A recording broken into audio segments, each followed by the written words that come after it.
Bonjour et bienvenue sur Isobourse. Vendredi 9 mai 2025, l'indice CAC 40 a terminé la semaine sur une baisse hebdomadaire de 0,34% à 7743 points, portant son gain à 4,92% depuis le début de l'année 2025.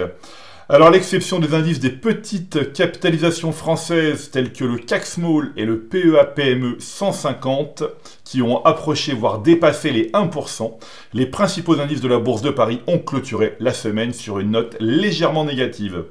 Cependant, la baisse du CAC 40 mérite d'être nuancée car elle a été influencée par une semaine marquée par le détachement de dividendes. En effet, le CAC 40 dividendes réinvestis a enregistré une progression de 0,10% sur la semaine.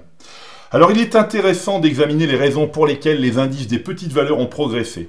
Le CAC Small et le PEA-PME 150 se distinguent comme les deux seuls indices de la Bourse de Paris affichant une configuration positive à moyen terme selon l'analyse du modèle Isobourse.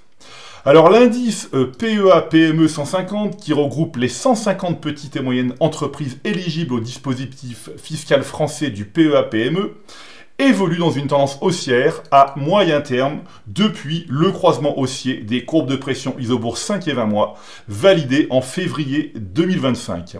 Il convient de souligner que le modèle Isobourse avait anticipé la précédente tendance baissière identifiée par le croisement baissier des courbes de pression Isobourse 5 et 20 mois validé au début de l'année 2022.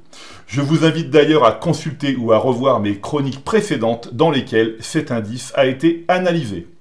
Alors si l'indice PEA-PME 150 évolue dans une tendance positive depuis déjà quelques mois, il est important de noter que le CAC Small, donc le baromètre des petites valeurs françaises, a validé un croisement haussier à la fin du mois d'avril 2025.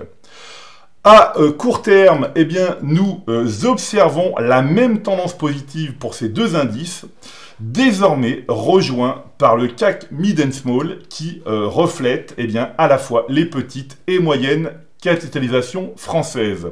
Alors le redressement des small caps en bourse peut refléter une amélioration des conditions économiques favorables à la croissance des entreprises à fort potentiel. Toutefois, leur volatilité reste élevée, ce qui appelle à une analyse rigoureuse avant tout investissement. Alors il ne s'agit pas de se précipiter sur l'ensemble des petites et moyennes valeurs. L'objectif est d'exploiter pleinement la puissance des outils Isobourse, notamment le screening et le consensus, afin d'identifier les meilleures opportunités et de maximiser les chances de succès.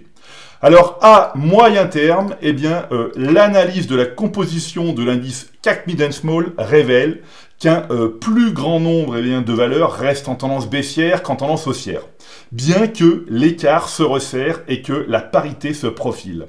Alors, parmi les valeurs inscrites dans une dynamique haussière, Vicat se distingue particulièrement. Alors, cette entreprise figure dans les positions d'impulsion Europe, le fonds piloté par Isobourse, qui a par ailleurs signé une nouvelle semaine de belles performances. Alors, l'action du cimentier français évolue dans une tendance haussière de moyen terme depuis le croisement positif des courbes de pression 5 et 20 mois, validé en février 2023. Depuis le signal, le titre enregistre une progression de 91%, confirmant la pertinence de l'indicateur de pression Isobourse et la solidité du mouvement enclenché. Alors je sais à la lecture de vos mails que vous êtes nombreux à suivre de près l'évolution de Soitec. Notamment en raison de son positionnement stratégique dans le secteur des semi-conducteurs et des technologies de pointe. Alors même si l'action montre actuellement des signes de redressement à très court terme, la prudence reste de mise. En effet, le modèle Isobourse demeure négatif à moyen terme sur le titre du spécialiste des matériaux semi-conducteurs innovants depuis janvier 2024. Depuis le croisement baissier des courbes de pression 5 et 20 mois, la valeur a reculé de 61%. Alors en bourse comme dans la vie, la patience, la régularité et la stratégie priment souvent sur la précipitation. Voilà, écoutez, c'est maintenant à vous de faire le point de vos valeurs en portefeuille avec Isobourse.